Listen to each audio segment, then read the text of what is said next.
Hello friends, welcome to our channel VB sir UK. I hope आप लोगों की preparation बहुत बढ़िया चल रही होगी और आपको हमारे वीडियोस से निश्चित रूप से हेल्प मिल रही होगी।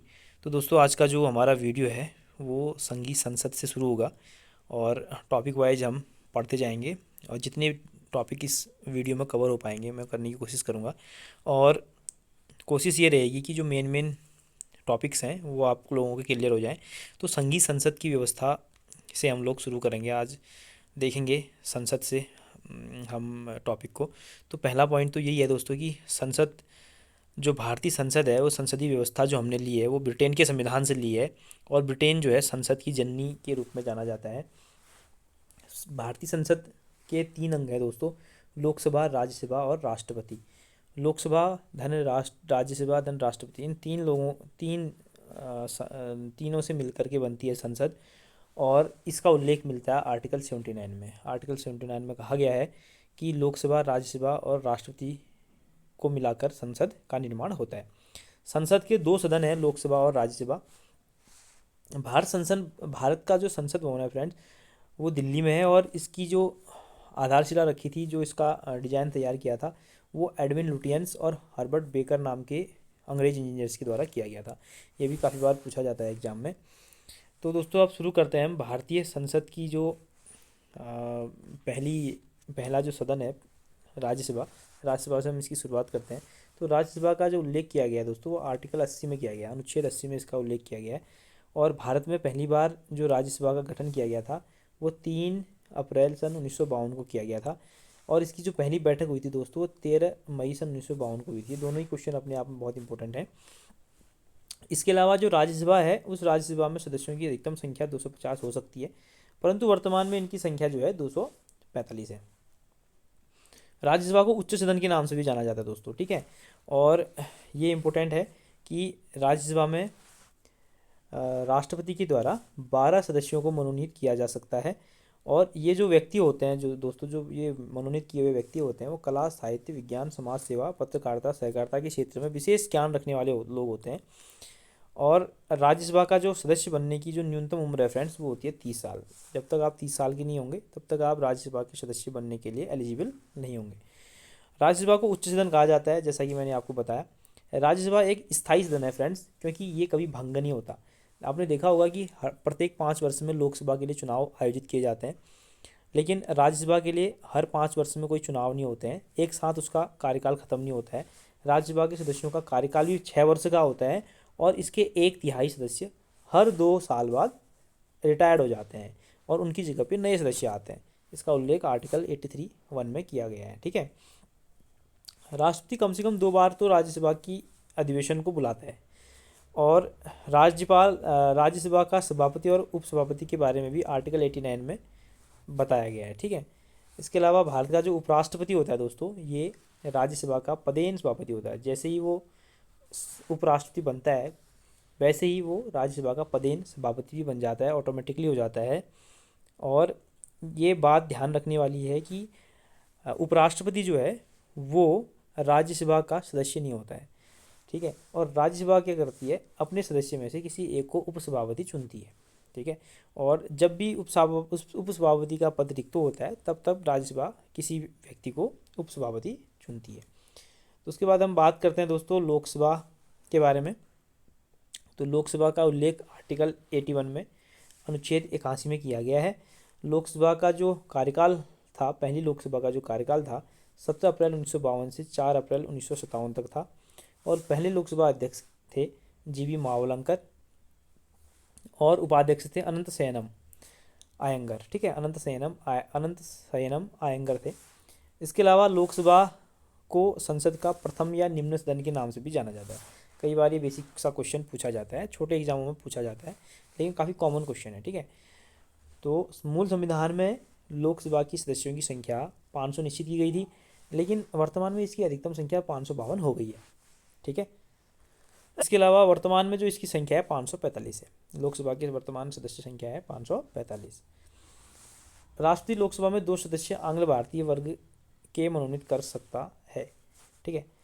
84वां 84th अमेंडमेंट 84वां संविधान संशोधन के द्वारा लोकसभा तथा विधानसभाओं की सीटों की संख्या को 2026 तक यथावत रखने का प्रावधान किया गया है।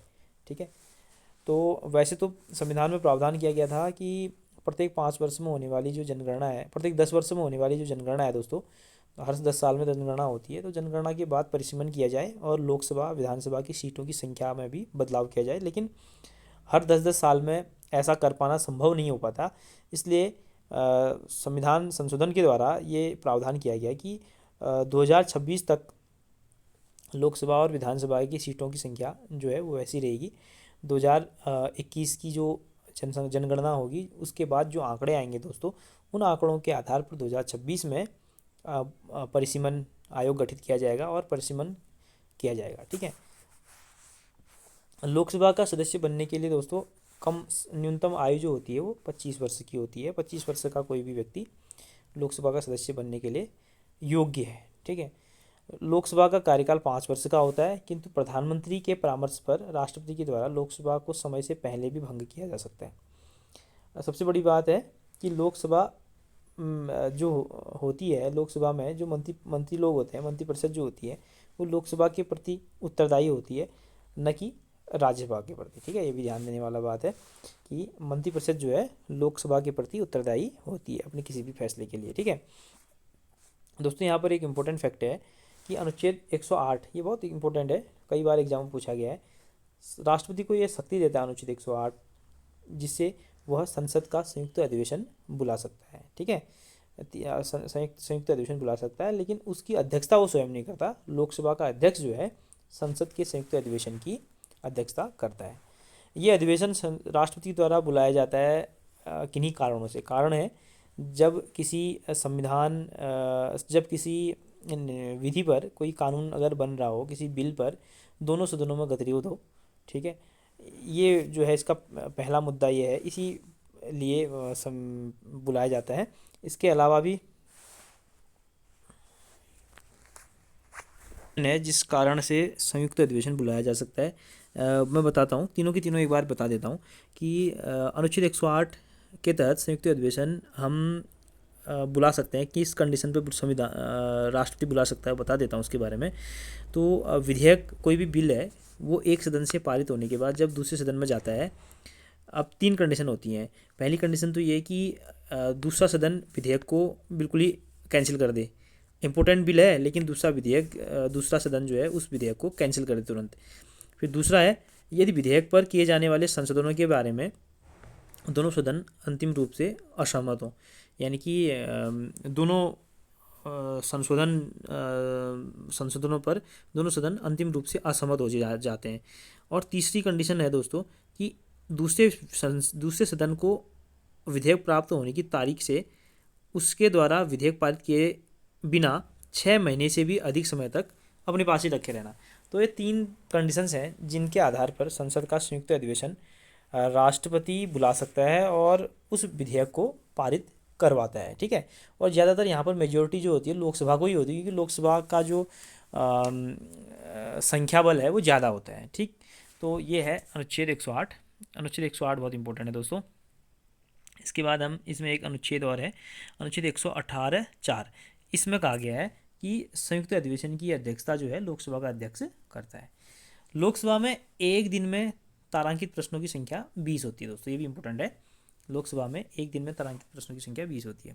धन विधेयक के संबंध में लोकसभा को अंतिम निर्णय देने का अधिकार होता है कि लोकसभा का अध्यक्ष ही धन विधेयक घोषित करता है। ठीक है, उसी को घोषित करने का अधिकार होता है।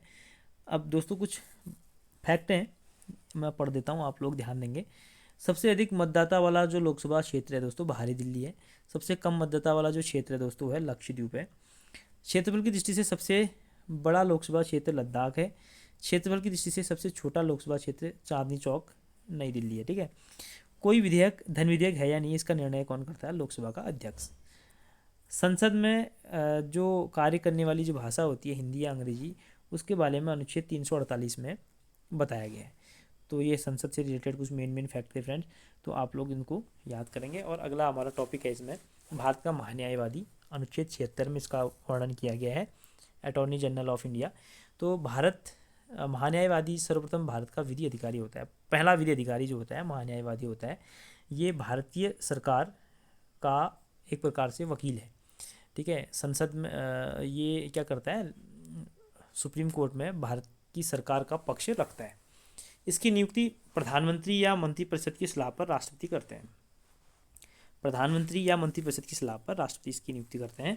योग्यता होती है सुप्रीम कोर्ट का न्यायाधीश बनने की योग्यता इसके अंदर होनी चाहिए। वही व्यक्ति महान्यायवादी बनता है जिसमें भारत के सुप्रीम कोर्ट के न्यायाधीश बनने की योग्यता हो। कार्यकाल इसका राष्ट्रपति के प्रसाद पर्यंत रहता है दोस्तों। एक प्रकार से प्रधानमंत्री यानी कि मंत्रिपरिषद जब तक चाहे तब तक ये अपने पद पर बने रह सकता है। ठीक है, यहाँ पर बोला गया राष्ट्रपति के प्रसाद पर्यंत, लेकिन राष्ट्रपति जो है, राष्ट्रपति किसके इशारों पर काम करता है, प्रधानमंत्री। ठीक है, तो आप ध्यान देंगे महान्यायवादी के भारत के राज्य क्षेत्र के सभी न्यायालयों में सुनवाई का अधिकार है। महान्यायवादी को भारत के सभी राज्य क्षेत्रों में सभी न्यायालयों में सुनवाई करने का भी अधिकार है। अनुच्छेद 88 बहुत इंपॉर्टेंट है फ्रेंड्स। इसमें कहा गया है कि सदन किसी भी सदन में या समितियों में यह बोल सकता है। ठीक है, यह न तो संसद का सदस्य होता है और न ही मंत्रिमंडल का सदस्य होता है, लेकिन उसके बावजूद ये क्या है, संसद के सदनों में या समितियों में बोल सकता है। ठीक है, लेकिन मत देने का अधिकार इसको नहीं है, ये भी ध्यान देना। वोटिंग नहीं कर सकता। ठीक है, इसके बाद दोस्तों अगला जो टॉपिक है छोटा सा, भारत का नियंत्रक एवं महालेखा परीक्षक है। इसको कैग बोलते हैं। ठीक है, कैग बोलते हैं, controller and auditor general of India के नाम से इसको जाना जाता है। अनुच्छेद 148 में इसका वर्णन किया गया है। कैग का वर्णन किया गया है। 148 से 151 के बीच इसके बारे में प्रावधान किया गया है। दोस्तों इसकी जो नियुक्ति करता है राष्ट्रपति मंत्रिपरिषद की सलाह पर करता है। ठीक है, करता है नियुक्ति राष्ट्रपति, लेकिन मंत्रिपरिषद की सलाह पर। और शपथ कौन दिलाता है, राष्ट्रपति दिलाता है। कार्यकाल 6 वर्ष या 65 वर्ष, जो पहले हो जाए। अगर उसका कार्यकाल 6 वर्ष, वो 6 साल तक बना रहेगा अपने कार्यकाल में तो ठीक है, लेकिन 65 वर्ष से ज़्यादा उसकी आयु नहीं होनी चाहिए। ठीक है, अगर जो पहले हो जाएंगे, जैसे अगर 61 साल में कोई कैग बनता है तो वो 5 ही साल रहेगा, 62, 63, 64, 65, 4 साल रहेगा। ठीक है, और अगर कोई 55 साल में बन जाता है तो वो 6 साल पूरी करके, हालांकि उसको 65 साल नहीं हुए, लेकिन 6 साल पूरी करके वो अपने पद से रिटायर हो जाएगा। ठीक है, योग्यता जो होती है दोस्तों इसकी, सेवानिवृत्त, अधिकतर सेवानिवृत्त IAS अधिकारी जो होते हैं वही लोग क्या बनते हैं, कैग बनते हैं। ठीक है, कैग सार्वजनिक धन का संरक्षक होता है। ये भी बहुत इंपॉर्टेंट है। जो हमारा धन होता है, सार्वजनिक धन है, उस पर नजरें बनाए रखता है कैग। अनुच्छेद 149 में उसके कार्य और शक्तियों का उल्लेख किया गया है। ये भी इंपॉर्टेंट है। भारत की संचित निधि, ये इंपॉर्टेंट है, 266 में इसका उल्लेख किया गया है। और आकस्मिक निधि 267, संचित निधि और आकस्मिक निधि के बारे में किसमें बताया गया है, 266 में संचित निधि और 267 में आकस्मिक निधि के बारे में बताया गया है। अब ये होती क्या है, इनके बारे में थोड़ा सा हम डिस्कस कर लेते हैं दोस्तों। तो संचित निधि क्या होती है, अनुच्छेद 266 में इसका वर्णन है। भारत सरकार को प्राप्त सभी राजस्व, जैसे इनकम टैक्स, निगम कर, सीमा शुल्क कर, GST, ठीक है ना, आदि एक निधि होती है जो भारत की संचित निधि में इकट्ठा होती है। ठीक है, जो भारत को जो भी टैक्स मिलते हैं भारत सरकार को, वो सारे के सारे इस संचित निधि में जाते हैं। संचित निधि में से कोई धनराशि संसद के द्वारा निकाली जाती है और विनियोग विधेयक पारित करके निकाली जाती है, जिसके बाद ही इसको खर्च किया जा सकता है। ठीक है, भारत में जो होने वाले विभिन्न प्रकार के विकास कार्य हैं, वो सारे विकास कार्य किससे होते हैं, इसी संचित निधि से निकाले गए पैसे से होते हैं, और इसको विनियोग विधेयक के द्वारा निकाला जाता है। आकस्मिक निधि 267 में है। अब दोस्तों इसके बारे में आप लोग पढ़ेंगे, ध्यान से पढ़ेंगे। संसद और राज्य विधानमंडलों को यथास्थिति भारत सरकार या राज्य की आकस्मिक निधि सृजित करने की शक्ति देता है अनुच्छेद 267। ये आकस्मिक निधि जो होती है इमरजेंसी फंड होता है। ठीक है, इमरजेंसी में इसका जैसे कोई आकस्मिक दुर्घटना हो जाती है, कोई बाढ़, सूखा इत्यादि जो घटनाएं होती हैं, उस समय ये आकस्मिक निधि निकाली जा सकती है। ठीक है, तो अगला टॉपिक है दोस्तों, संविधान में संशोधन के बारे में हम पढ़ेंगे। हमारे देश का संविधान जो है दुनिया का सबसे बड़ा लिखित संविधान है और अपने आप में बहुत बड़ा विविधताओं से भरा हुआ संविधान है। यह एक लचीला संविधान भी है। इसमें संशोधन की प्रक्रिया का भी उल्लेख है। लचीला भी है और कठोर भी है। लचीला इसलिए है क्योंकि इसमें संशोधन किया जा सकता है, और कठोर इसलिए है दोस्तों क्योंकि इसमें बहुत आसानी से मतलब चीज़ों को बदला नहीं जा सकता। काफ़ी हर काम को करने, हर चीज़ को बदलाव करने के लिए कुछ प्रोसेस इसमें बताई गई हैं, ठीक है। तो संविधान में जो संशोधन की बात करते हैं तो संविधान संशोधन अनुच्छेद 368 में इसका उल्लेख किया गया है। संशोधन की प्रक्रिया के बारे में बताया गया है कि किस प्रकार से संविधान में संशोधन किया जाए। और मैं आप लोगों को बता दूं कि संविधान संशोधन की जो प्रक्रिया है ये दक्षिण अफ्रीका के संविधान से हमने अपने देश के संविधान में बोरो किया हुआ है। संसद, केवल संसद के द्वारा के पास ये शक्ति होती है कि वो संविधान में संशोधन कर सके। तीन प्रकार से संविधान में संशोधन किया जा सकता है। संसद साधारण विधि के द्वारा, साधारण बहुमत के द्वारा संशोधन, यानी कि नॉर्मली कोई नॉर्मल जो सामान्यतः जो नॉर्मल नॉर्मल जो संशोधन होते हैं साधारण बहुमत के द्वारा ही इसको कर लिया जाता है, लोकसभा और राज्यसभा के साधारण बहुमत के द्वारा। बहुत छोटे छोटे टॉपिक्स को इसमें चेंज किया जा सकता है। जबकि विशेष बहुमत द्वारा दूसरा प्रकार है कि विशेष बहुमत द्वारा भी संशोधन किया जाता है दोस्तों। ये संशोधन भी इम्पोर्टेंट है, जिसमें 2/3 संसद के सदस्यों, दोनों सदनों के 2/3 सदस्यों की सहमति होनी आवश्यक होती है। इसके अलावा दोस्तों विशेष बहुमत तथा राज्य विधानमंडलों की स्वीकृति से संशोधन का जो ये प्रावधान है ये सबसे जटिल है, ठीक है। कुछ बिंदु, कुछ टॉपिक ऐसे होते हैं जिनमें राज्य की विधानमंडलों की भी स्वीकृति होना आवश्यक समझी जाती है और उसके साथ ही साथ विशेष बहुमत का भी उसमें होना आवश्यक समझा जाता है। तो ये तीन प्रकार के संशोधन मैं आप लोगों को बता चुका हूँ। एक तो साधारण संशोधन साधारण बहुमत से, विशेष बहुमत से और संसद के द्वारा विशेष बहुमत से, और राज्य विधानमंडलों की स्वीकृति से संशोधन। संविधान संशोधन विधेयक को किसी भी सदन में पेश किया जा सकता है, ये भी इम्पोर्टेंट है। पहला जो संशोधन हुआ था दोस्तों 1951 में हुआ था, ठीक है। तो ये यहाँ तक हमने पढ़ा संविधान में संशोधन। अब हम इसमें भाग 5 संविधान का हम पढ़ेंगे। ये न्यायपालिका के बारे में उल्लेख करता है दोस्तों। बहुत शॉर्ट में हम इस टॉपिक को आगे ले जा रहे हैं, फिर धीरे धीरे आगे आने वाले समय में हम टॉपिक को काफ़ी ब्रीफ में ले आऊँगा आपके लिए, डिटेल में सारी चीज़ें बताऊँगा। तो भाग 5 में अनुच्छेद 124 से अनुच्छेद 147 तक न्यायपालिका का उल्लेख किया गया है। तो भारत में जो न्यायिक व्यवस्था है वो एकहरी और एकीकृत है। मतलब यहाँ पर एक पिरामिड है, पिरामिड टाइप ऐसे हम इसको समझ सकते हैं। सबसे ऊपर सुप्रीम कोर्ट है दोस्तों, और इसके नीचे हाई कोर्ट, राज्यों का हाई कोर्ट, और सबसे नीचे जिले के डिस्ट्रिक्ट कोर्ट, और डिस्ट्रिक्ट कोर्टों के नीचे मुंसिफ कोर्ट, ठीक है। तो ये जो होती है व्यवस्था होती है एकहरी और एकीकृत है, ठीक है। अनुच्छेद 124 में सर्वोच्च न्यायालय के गठन संबंधी प्रावधान किया गया है दोस्तों। मूल संविधान में दोस्तों 7+1 सदस्यों यानी कि न्यायाधीशों के होने की व्यवस्था की गई थी, यानी कि 7 न्यायाधीश होंगे और एक उनमें एक, उसके अलावा एक जो होगा मुख्य न्यायाधीश होगा। लेकिन वर्तमान में 33 न्यायाधीश हैं, क्योंकि जैसे जैसे समय बीतता गया वैसे वैसे जनसंख्या बढ़ती गई और न्यायाधीशों की संख्या में बढ़ोतरी करने की ज़रूरत महसूस होती गई। तो 33+1 यानी कि अभी टोटल 34 न्यायाधीश हैं, जिनमें एक मुख्य न्यायाधीश हुए, ठीक है। तो ध्यान देंगे अभी वर्तमान में यू ललित, ठीक है, यू ललित जो है हमारे चीफ जस्टिस हैं, और इसके बाद 9 नवंबर को इनका कार्यकाल पूरा हो जाएगा। तो 9 नवंबर को चंद्रचूड़, वाई चंद्रचूड़ जो हैं वो मुख्य न्यायाधीश बनेंगे। जो इनका कार्यकाल होता है दोस्तों, न्यायाधीशों का जो मुख्य भारत के जो न्यायाधीश होते हैं, सुप्रीम कोर्ट के जो मुख्य न्यायाधीश होते हैं, उनका जो न्यायाधीश और मुख्य न्यायाधीश जो होते हैं दोस्तों, उसका जो कार्यकाल होता है 65 वर्ष का होता है, ठीक है ना। 65 वर्ष का होता है, 65 वर्ष तक वो अपने पद पर बने रह सकते हैं, और त्यागपत्र वो राष्ट्रपति को दे सकते हैं, और राष्ट्रपति के द्वारा ही इनकी नियुक्ति की जाती है। शपथ जो है राष्ट्रपति के द्वारा इसमें दिलाई जाती है, ठीक है, ये ध्यान देंगे। और अगर हम अनुच्छेद 125 की बात करें तो 125 में न्यायाधीशों के वेतन और भत्तों के बारे में बताया गया है। तो ये बदलता रहता है दोस्तों, जो न्यायाधीशों के वेतन और भत्ते ये यहाँ पर जो दिया गया है, इसके अलावा अभी भी चेंज हो गया है ये, ठीक है, ये जो मद है ये चेंज हो गया है। तो इसमें आप लोग एक बार गूगल से चेक कर लीजिएगा, ठीक।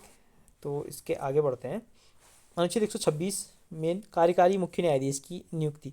जब चीफ जस्टिस अगर रिटायर हो जाते हैं या किसी कारणवश चीफ जस्टिस का जो पद है, मुख्य न्यायाधीश का पद है, जो रिक्त हो जाता है, तो उस समय कार्यकारी मुख्य न्यायाधीश की व्यवस्था के बारे में अनुच्छेद 126 में कहा गया है। और अधिकतर स्थिति में क्या होता है कि जो सुप्रीम कोर्ट में सबसे वरिष्ठ न्यायाधीश होता है वही कार्यकारी मुख्य न्यायाधीश बनता है। और अनुच्छेद 127 में तदर्थ न्यायाधीशों की नियुक्ति के बारे में कहा गया है, यानी कि सुप्रीम कोर्ट में अगर सुप्रीम कोर्ट को आवश्यकता होती है कि वहाँ पर कुछ न्यायाधीशों की ज़रूरत होती है, तो वो क्या करते हैं, तदर्थ न्यायाधीशों की नियुक्ति कर सकते हैं। आर्टिकल 127 तदर्थ न्यायाधीशों की नियुक्ति, जो हाई कोर्ट के न्यायाधीशों को सुप्रीम कोर्ट में रखा जाता है काम चलाने के लिए। उसके अलावा अनुच्छेद 129 भी इम्पोर्टेंट है दोस्तों, ये इम्पोर्टेंट है 129, उच्चतम न्यायालय का अभिलेख न्यायालय होना। यानी कि हाई कोर्ट, सुप्रीम कोर्ट के जो फैसले होते हैं दोस्तों, वो अपने आप में एक माइलस्टोन होते हैं। मतलब उनके निर्णयों के आधार पर आने वाले समय में निर्णय दिए जाते हैं, इसी को अभिलेख न्यायालय होना कहते हैं। ठीक है, तो उच्चतम न्यायालय के अभिलेखों का क्या दिया जाता है, रेफरेंस दिया जाता है। हाई कोर्ट या अदर डिस्ट्रिक्ट कोर्ट या म्युनिसिपल कोर्ट्स क्या करते हैं, सुप्रीम कोर्ट के डिसीजंस का रेफरेंस देते हैं। ठीक है, तो ये अभिलेख न्यायालय है अपने आप में, तो ध्यान देंगे। उसके अलावा अनुच्छेद 132 सुप्रीम कोर्ट की अपीलीय अधिकार के बारे में बताता है, ये भी इंपॉर्टेंट है। अनुच्छेद 139 भी इंपॉर्टेंट है दोस्तों, सुप्रीम कोर्ट को रिट जारी करने का अधिकार है अनुच्छेद 139 में। ठीक है, ये ध्यान देंगे। अब यहाँ पे कुछ मुख्य पॉइंट हैं। सबसे अधिक समय तक मुख्य न्यायाधीश के पद पर बने रहने वाले न्यायाधीश जो थे वाई वी चंद्रचूड़ थे। ठीक है, इन्हीं के बेटे अब उनका नाम भी चंद्रचूड़ है, कुछ चंद्रचूड़ है, वही अब 50वें मुख्य न्यायाधीश बनने वाले हैं। ठीक है, वाई वी चंद्रचूड़, मैं शायद वीडियो में गलत बोल दिया पहले वाले टॉपिक में, तो ध्यान देंगे। जो सबसे अधिक समय तक मुख्य न्यायाधीश बने रहने वाले जो मुख्य न्यायाधीश थे वो थे वाई वी चंद्रचूड़ थे। इन्हीं के पुत्र जो हैं 50वें मुख्य न्यायाधीश भारत के बनेंगे। ठीक है, सबसे कम समय तक मुख्य न्यायाधीश पद पर रहने वाले न्यायाधीश जो थे कमल नारायण सिंह थे। ठीक है, तो ध्यान देंगे। अब हम बात करते हैं उच्च न्यायालय की। उच्च न्यायालय अनुच्छेद 214 से 231 के बीच में है, और ये भारतीय संविधान के भाग 6 में इसका वर्णन मिलता है। अनुच्छेद 214 कहता है कि प्रत्येक राज्य का एक उच्च न्यायालय होगा। ठीक है, प्रत्येक राज्य का एक उच्च न्यायालय होगा, यह अनुच्छेद 214 कहता है। और भारत में वर्तमान में 25 हाई कोर्ट्स हैं। ठीक है, 25, और सुप्रीम कोर्ट एक ही हुआ। ठीक है, पूरे देश का एक ही सुप्रीम कोर्ट होता है। उसके अलावा अनुच्छेद 231 प्रावधान करता है कि संसद 2 या 2 से अधिक राज्यों के लिए एक ही संयुक्त उच्च न्यायालय का प्रावधान भी कर सकती है। ध्यान देंगे, जैसे पंजाब और हरियाणा का एक ही उच्च न्यायालय है, चंडीगढ़ हाई कोर्ट। अनुच्छेद 215 भी बहुत इंपॉर्टेंट है। अनुच्छेद 215 में कहा गया है कि हाई कोर्ट को का अभिलेख न्यायालय होना। देखो, अनुच्छेद 139 के तहत सुप्रीम कोर्ट का अभिलेख न्यायालय होना, और अनुच्छेद 215 में हाई कोर्ट का अभिलेख न्यायालय होना। यानी कि हाई कोर्ट के द्वारा दिए गए निर्णय जो होते हैं वो भी अपने आप में एक अभिलेख के रूप में संरक्षित रहते हैं, ये ध्यान देंगे। उसके अलावा अनुच्छेद 216 हाई कोर्ट के गठन के बारे में बोलता है। प्रत्येक उच्च न्यायालय में एक मुख्य न्यायाधीश तथा अन्य न्यायाधीश होते हैं। ठीक है, ये ध्यान देना। अनुच्छेद 216 में उच्च न्यायालय के गठन के बारे में कहा गया है। अनुच्छेद 217 उच्च न्यायालय के न्यायाधीशों की नियुक्ति, योग्यता और पद से हटाने की प्रक्रिया के बारे में बताता है। ठीक है, और नियुक्ति जो करता है हाई कोर्ट के न्यायाधीशों को, वो करता है राष्ट्रपति। ठीक है, ध्यान देना। कई बार राज्यपाल भी लोग टिक कर देते हैं, लेकिन राष्ट्रपति ही हाई कोर्ट के न्यायाधीशों की नियुक्ति करता है। ठीक है, और हाई कोर्ट और सुप्रीम कोर्ट के न्यायाधीशों को हटाने की प्रक्रिया दोस्तों एक प्रकार से महाभियोग जैसी ही प्रक्रिया होती है। ठीक है, कोई आसान तरीके से उनको हटाया नहीं जा सकता है। ठीक है, संसद के दोनों सदनों में 2/3 बहुमत से बिल पास करना होता है, और उसके बाद ही ये हटाए जा सकते हैं। अनुच्छेद 219 में इनके राज्यपाल जो है इन्हें शपथ दिलाता है। ठीक है, ये ध्यान देंगे कि नियुक्ति करता है राष्ट्रपति, लेकिन हाई कोर्ट के न्यायाधीशों को शपथ दिलाता है राज्यपाल। ठीक है, 221 में उच्च न्यायालय के न्यायाधीशों के वेतन के बारे में, और ये उच्च न्यायालय के जो न्यायाधीश होते हैं दोस्तों, हाई कोर्ट के न्यायाधीश होते हैं, उनका जो वेतन मिलता है दोस्तों वो राज्य की संचित निधि से दिया जाता है, लेकिन दोस्तों उनकी पेंशन जो होती है भारत की संचित निधि से दी जाती है। ये भी इंपॉर्टेंट है, ध्यान देंगे, है ना। ये बहुत इंपॉर्टेंट फैक्ट है, ये एग्जाम में काफ़ी घुमाने वाले क्वेश्चन यहाँ से पूछे जा सकते हैं। अनुच्छेद 222 बोलता है कि हाई कोर्ट के न्यायाधीशों का स्थानांतरण के बारे में बोलता है। ठीक है, ये ज़्यादा इंपॉर्टेंट नहीं है, याद करने की जरूरत नहीं है। अनुच्छेद 223 कार्यवाहक मुख्य न्यायाधीश की नियुक्ति के बारे में बोलता है।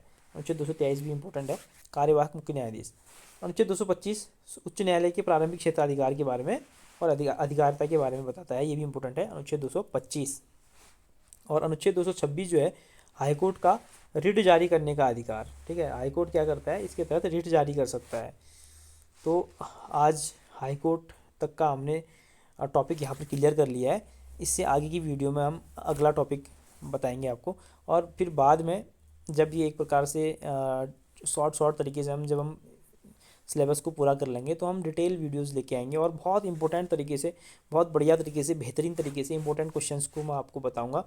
तो आप लोग बने रहिए हमारे चैनल के साथ और हमें सहयोग कीजिए और हमारे इस प्रयास को आप लोग फैलाइए। हमारा काम ये है, हमारा उद्देश्य है कि हम ज्ञान को निरंतर बांटते रहें, सीखते रहें और सिखाते रहें, यही हमारा उद्देश्य है। अगर हमसे कभी कोई गलती हो जाती है, कोई हमसे मिस्टेक्स हो जाती है दोस्तों, आप लोगों ने उसको कमेंट बॉक्स में हमें बताना है और हम निश्चित ही उसको सुधार करेंगे। और आप हमसे क्या अपेक्षा करते हैं आप कमेंट बॉक्स में लिख सकते हैं। तो बने रहिए हमारे साथ, तब तक के लिए धन्यवाद, फिर मिलते हैं।